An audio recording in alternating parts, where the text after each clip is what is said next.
pueda transparentar lo que es la administración pública y gobernar para todos. Mi pregunta es, y de hecho en esa marcha había participación de todas las iglesias, evangélica, católica, y voy a mi pregunta, en el caso de Puerto Rico, entendiendo que hay muchas iglesias evangélicas y está la iglesia católica, ¿cuál es la participación realmente de las iglesias en lo que tiene que ver con la política de Puerto Rico y en estos movimientos sociales? Hay un movimiento de iglesias, donde está la iglesia católica y lo que llaman las iglesias tradicionales de Estados Unidos, la bautista y otras iglesias episcopal, que están siendo críticos de la economía, del proceso capitalista. Las declaraciones que ha hecho el Papa han fortalecido fuerzas en la Iglesia Católica de crítica al neoliberalismo, y ese sector que en un momento dado era conservador está en la calle acompañando procesos de movimientos sociales. Sin embargo, hay otras iglesias, las llamadas fundamentalistas, que están en los sectores más pobres y que están haciendo un trabajo de apoyar el gobierno, de apoyar una prédica anexionista. Hay unas iglesias que están planteando el éxito económico como alternativa, y entonces eso nos divide. Ese sector de iglesias fundamentalistas se oponen a los derechos que puede tener la mujer, se oponen a la educación basada en el género, no creen en la igualdad del hombre y la mujer, critican a la comunidad LGTB, y es un sector que está recibiendo el apoyo del gobierno, y en el proceso de privatización se plantean ellos ofrecer servicios del gobierno, tanto en la parte educativa como en el cuidado de ancianos, de niños. Es un andamiaje creado para obtener fondos públicos y poder operar. Eso se distingue de esa otra iglesia que está acompañando los movimientos sociales. Así que yo diría que tenemos dos versiones de iglesia que cada vez se van separando cada vez más en su ruta. Sí. Nosotros como pueblo caribeño hemos tenido grandes hombres que han impactado tanto en nuestro país, pero sobre todo también con una visión mucho más amplia y mucho más global en América Latina. Podemos citar el caso de José Martí, ahí en Cuba, el caso de Pedro Enrique Sureña aquí en República Dominicana, el profesor Juan Bosch. Y en Puerto Rico, entre tanto, pero para nosotros el más importante, y le llamó el profesor Juan Bosch Hostos, el sembrador. Para el joven puertorriqueño, para Puerto Rico, ¿qué implica Eugenio María de Hostos? Y más todo eso también de cara a estos movimientos sociales que impulsan cambios, procesos contundentes, entendiendo que esto se puede mejorar. ¿Qué implica como Hostos en Puerto Rico y como referente también para ese joven? Sí, Eugenio María de Hostos ha sido rescatado en Puerto Rico por diferentes generaciones. Sin embargo, no se ha hecho justicia. El gobierno no ha apoyado la filosofía educativa, pedagógica y el pensamiento político como sociólogo de Hostos, porque somos una colonia. Entonces niegan a Hostos. El 11 de enero, que es la fecha de su natalicio, un día feriado, fue enmendada la ley para llevar su celebración a un día de los presidentes, donde entonces ponen una serie de hombres ilustres unidos a presidentes de Estados Unidos, y de esa manera fíjate cómo desvirtúan la historia, ¿verdad? Y la honra de un pensamiento, de una figura trascendente para el país. Así que oficialmente el gobierno ha estado negando al pensamiento y la figura de Hostos. Es la Universidad de Puerto Rico, son los movimientos políticos independentistas los que han rescatado a Hostos, su pensamiento, y hay unas propuestas de educación popular, de educación liberadora, que tienen obviamente a Hostos como figura central de su pensamiento, y los profesores tanto de escuela pública como de universidad pues se declaran hostosianos. Hubo una facultad de Derecho que se basaba en Hostos para discutir la filosofía del derecho. Así que nosotros en Puerto Rico tenemos una gran deuda, que ustedes la han cumplido muy bien aquí en República Dominicana. Tenemos una gran deuda con el pensamiento de Hostos. Puerto Rico, República Dominicana, siempre amigos, siempre hermanos, siempre cercanos, y siempre hemos estado involucrados en el tema de los procesos históricos. El papel de la diáspora dominicana en Puerto Rico, ¿cómo es? ¿Cuál es su participación también en esta lucha social? ¿Cómo se incorporan a estos movimientos? Porque al final, cuando uno ya se adhiere a un país, ya es parte de él, y muchos dominicanos ya inclusive tienen residencia, tienen ciudadanía puertorriqueña. ¿Cómo es esa relación y cómo se involucran en estos procesos sociales? Yo creo que en las últimas décadas el sector dominicano en Puerto Rico se ha ido integrando mucho más a nuestra economía y a nuestros pensamientos desde el punto de vista de sentirse parte y con la responsabilidad de impulsar cambio en la sociedad puertorriqueña. En el área metropolitana, donde hay una concentración mayor de hermanos dominicanos, han estado participando y han estado reclamando su espacio. El municipio de San Juan tiene una alcaldesa que acaba de ganar con más votos y está haciendo un trabajo dirigido hacia la comunidad dominicana, hacia la mujer dominicana en específico. Y ella está haciendo unos planteamientos donde reconoce la necesidad de luchar por la soberanía del país, parte de un problema colonial, denuncia a la Junta de Control Fiscal. Y ese fenómeno que se llama Carmen Yulín Cruz ha estado aglutinando al sector dominicano versus otras políticas que habían estado tratando de promover al sector dominicano como afín con la anexión de Puerto Rico, con la asimilación de Puerto Rico. Hay un liderato en unos sectores que han estado prefiriendo el ver a Estados Unidos como una garantía de estabilidad en el país. Algo contradictorio, ¿verdad? Porque obviamente no harían ese planteamiento en República Dominicana. Pero entonces respecto a Puerto Rico, pues nos dicen, no, pero ¿para qué luchar por la independencia si ustedes tienen ya Estados Unidos aquí? Nosotros tenemos la bota militar de Estados Unidos. Y obviamente el sentimiento y el deseo de la independencia en Puerto Rico hoy es minoría. Eso es así. Sin embargo, eso no quita el que no tengamos la razón, la moral para luchar por liberar la patria.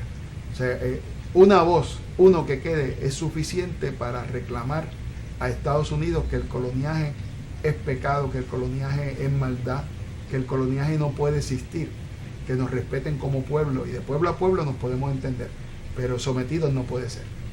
A tantos jóvenes que nos escuchan en este programa Voz para el Cambio, ¿algunas recomendaciones, sugerencias que pueden impulsar a que el joven vea esa necesidad de participación? Que los procesos sociales y políticos es interesante que el joven esté ahí si queremos lograr realmente grandes cambios.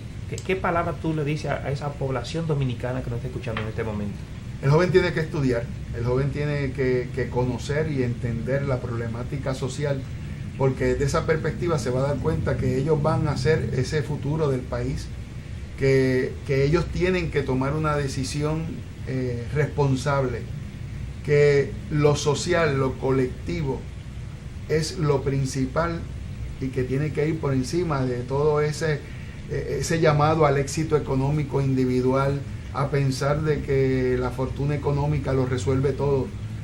Eso es una pantalla donde solamente uno logra ser el beisbolista exitoso, el cantante exitoso, el empresario exitoso, solamente uno. La mayoría, que somos todos, la mayoría, lo que necesitamos es una distribución justa de la riqueza, y los jóvenes están llamados a asumir ese reto de luchar por una sociedad más justa. Y lo principal es estudiar, porque estudiando es que uno entiende los procesos y de ahí salen las alternativas. Así que el estudio y el trabajo es lo que nos libera. Bueno, amigos, vamos a una pausa y cuando regresemos seguimos esta interesante conversación con nuestro productor Alfonso Torres.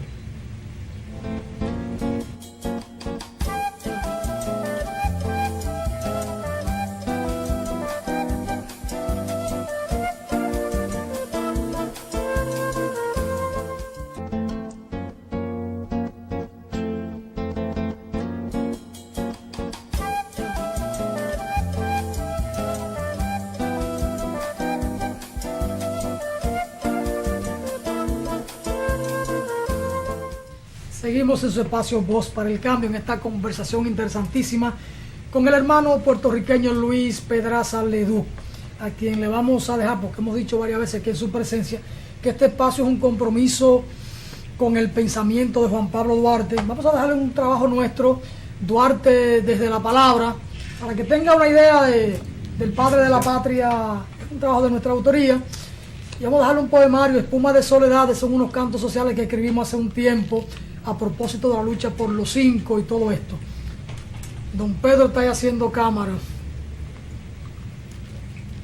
Y le entregamos también este poemario nuestro, Espuma de Soledades, para que se lo lleve a Puerto Rico y en horas de ocio pueda echarle un vistazo.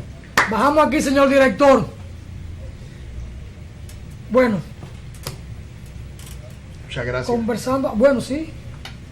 Para que se lleve estos ejemplares a Puerto Rico y pueda en su momento de descanso, pueda darle un vistazo y si puede regalarlo más para adelante para que otra gente lo vea, las reflexiones que uno ha estado haciendo aquí en diferentes ámbitos del quehacer político, social, literario y estas cosas. Quiero invitarte a compartir y ver un video corto, una entrevista que le hicimos ayer en el encuentro a una jovencita cubana de la Unión de Estudiantes Revolucionarios de Cuba, Unión de Jóvenes Comunistas de Cuba, algo así. No es la Unión de Estudiantes de Jóvenes Estudiantes de Cuba. Vamos a darle, vamos a dejar robar la entrevista de ayer, señor director, a la jovencita.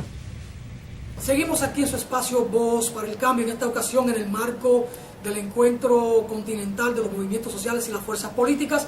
Vamos a requerir una opinión de la joven de Cuba, Mirtia Brosar, de la FEU, de la Federación de Estudiantes Universitarios de Cuba, para que nos dé una opinión de cómo está hoy la juventud cubana integrada al proceso. Hoy la juventud sin Fidel.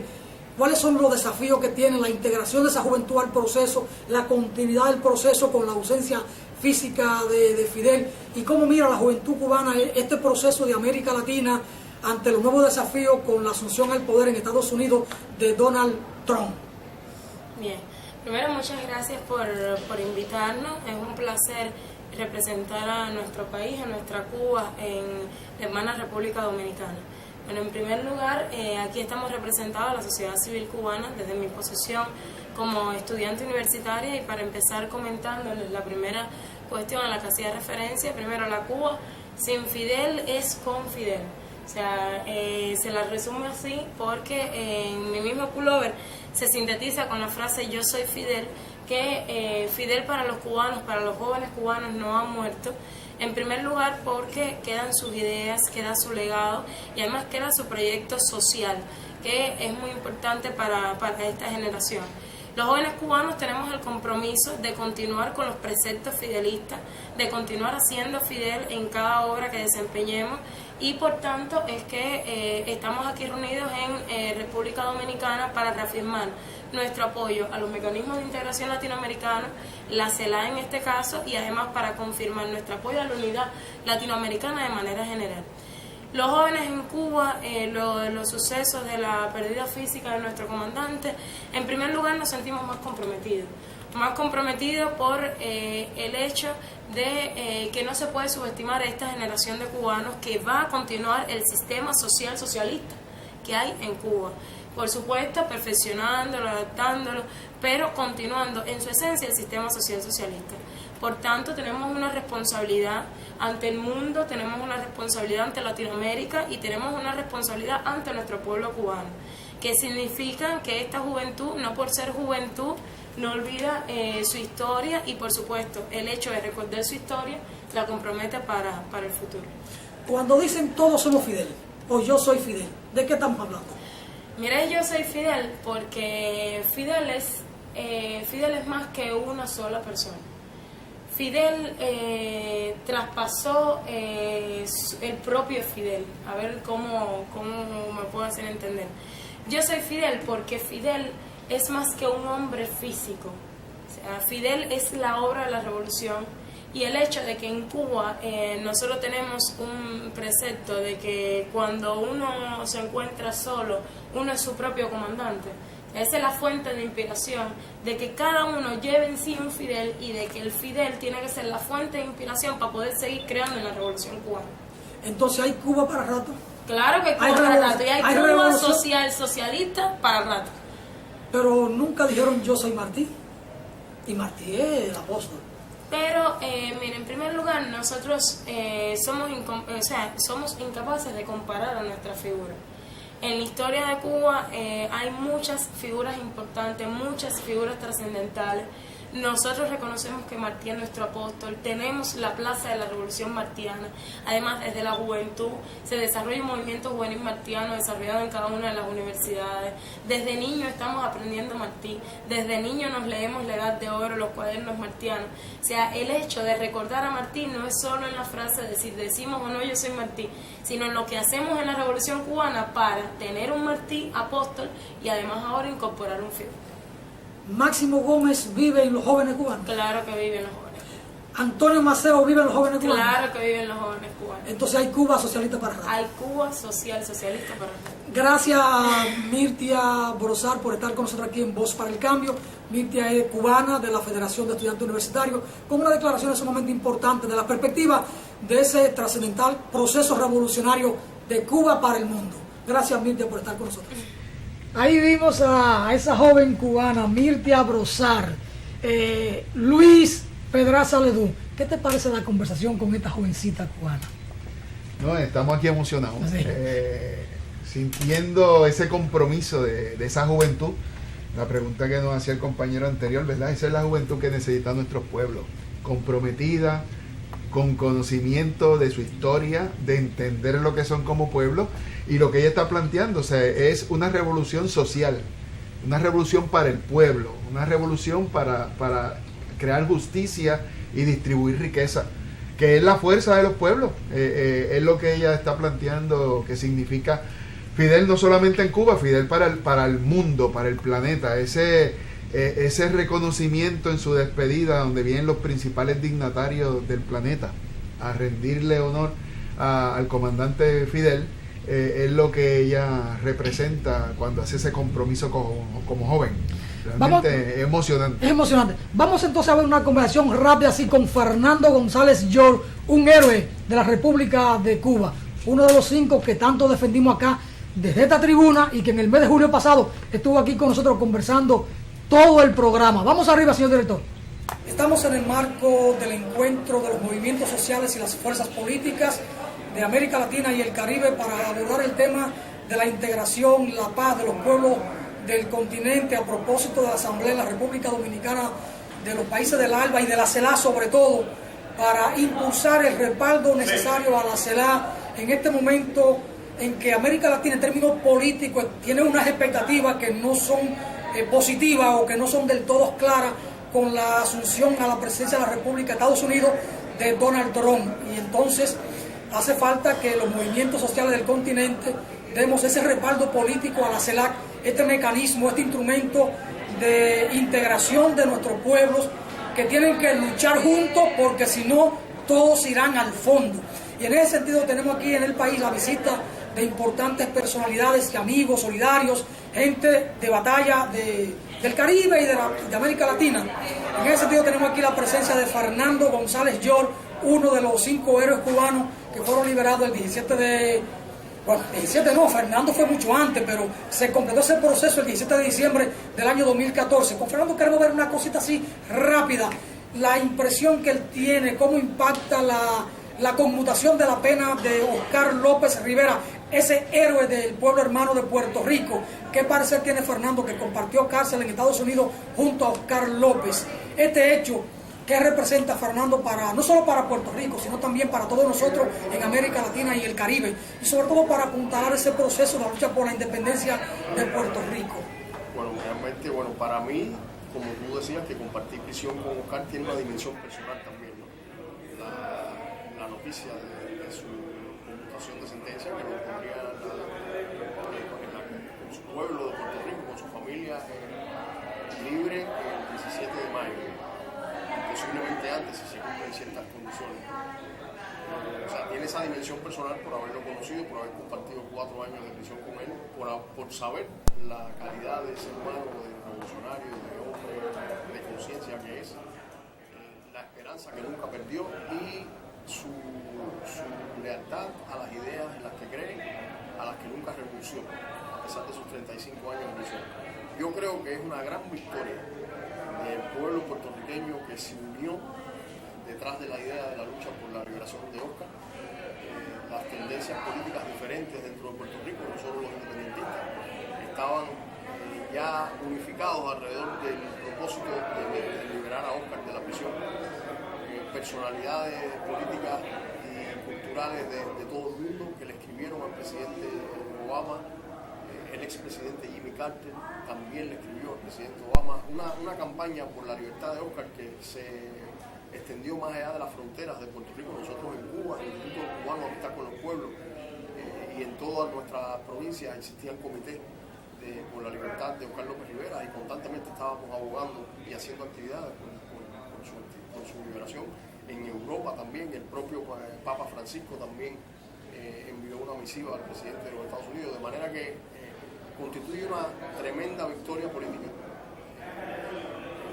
La decisión de Obama es la decisión justa, que no significa que se haya hecho justicia. Justicia se hubiera hecho si Oscar hubiera salido hace muchos años de la prisión, pero es una decisión justa, que escucha la demanda del pueblo de Puerto Rico, de los pueblos del mundo.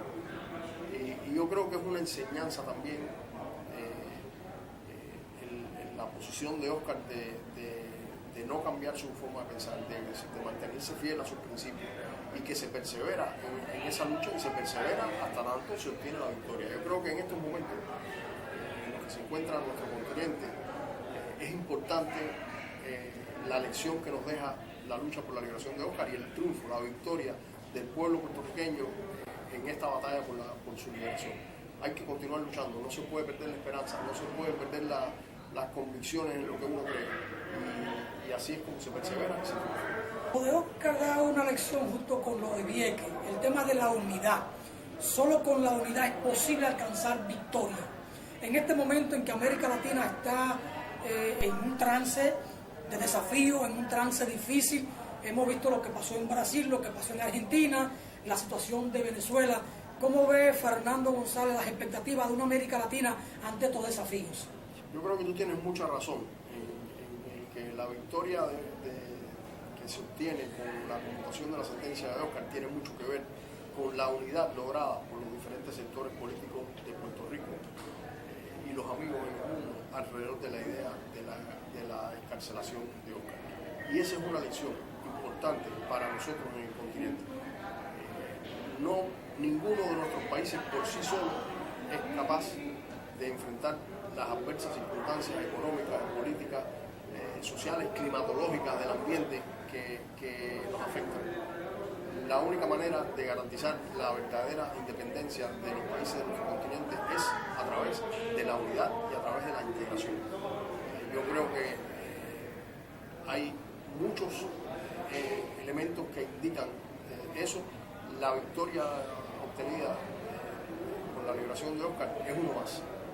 Solo a través de la unidad, de la integración, de la concertación, del fortalecimiento de instituciones y organismos como la CELAC, como el ALBA, como el CARICOM y otros mecanismos donde los países nuestros nos ponemos de acuerdo, implementamos proyectos económicos, de integración, de cooperación a diferentes niveles, de concertación política también, de unidad de posiciones para ir a organismos internacionales a negociar con una posición de mayor fortaleza. Solo a través de esas vías nuestro continente será capaz de garantizar su verdadera independencia, su soberanía, su integridad ante los embates de un mundo que nos quiere desarticular. Fidel siempre tuvo claro el tema de la unidad y siempre previó que con la unidad interna del pueblo cubano, solo con ella se podía resistir. Hoy, ¿cómo sigue esa unidad del pueblo cubano ante la ausencia física de Fidel? Pero asumo que con su presencia en términos ideológicos, en términos de las ideas, en términos del ejemplo, hoy, ¿cómo está la unidad del pueblo cubano? Claro, mira, la revolución cubana no pretende convertirse en modelo de revolución para nadie. Cada país establece y realiza las transformaciones sociales de acuerdo a su historia, de acuerdo a sus condiciones propias. Yo diría que si algo deja la revolución cubana, y creo que deja muchas otras cosas, pero la principal, no como modelo, sino como enseñanza, es la necesidad imperiosa y esencial de la unidad. Y es Fidel Castro precisamente el que logra consumar la unidad de todas las fuerzas políticas, la unidad del pueblo de Cuba alrededor primero del esfuerzo por triunfar, de hacer triunfar la revolución, y después la unidad de todo nuestro pueblo alrededor de la idea de la revolución, del socialismo, para mantener nuestra independencia, nuestra soberanía y defender las conquistas de la revolución. No hubiera sido posible ni el triunfo de los revolucionarios, ni la resistencia de todos estos años, sin la unidad del pueblo de Cuba. Y yo creo que esa enseñanza queda. Ya Fidel no está presente físicamente, pero sus ideas están ahí. Sus conceptos, su concepto de revolución, que ha quedado incluso en el mausoleo en Santiago de Cuba, en Santa Ifigenia, donde están sus restos, precisamente por el valor que tiene esa definición de revolución. Entre los elementos que menciona con mucha insistencia y con mucha claridad es la necesidad de la unidad. Y sus ideas están ahí, sus conceptos están ahí. Son los que llevamos los cubanos por nosotros, en nuestros corazones, y eso nunca va a faltar, nunca va a dejar de existir, y nosotros preservaremos con mucho esfuerzo la unidad de nuestro pueblo alrededor del partido de la revolución. Bueno, gracias Fernando por estas declaraciones para nuestro espacio Voz para el Cambio. Esperamos que tenga una buena estadía aquí en el país y que este encuentro de solidaridad de los movimientos sociales y fuerzas políticas que se desarrolla aquí en la República Dominicana en el marco o en el espacio de la Universidad Autónoma sea todo un... Interesante la conversación ahí, tanto con la jovencita cubana como con Fernando González York, y mucho más interesante la conversación aquí con Luis Pedraza Ledú, a quien le damos las gracias por estar con nosotros en este espacio, que lo despertamos bien tempranito en la madrugada para venir a conversar para acá, pero siempre el esfuerzo vale la pena, el sacrificio. El mejor desayuno que hemos tenido. Muchas gracias, hermano, y a ustedes muchas bendiciones por estar siempre con nosotros aquí en esta ventana de compromiso con la patria. Voz para el Cambio por Telecanal 28. Hasta mañana.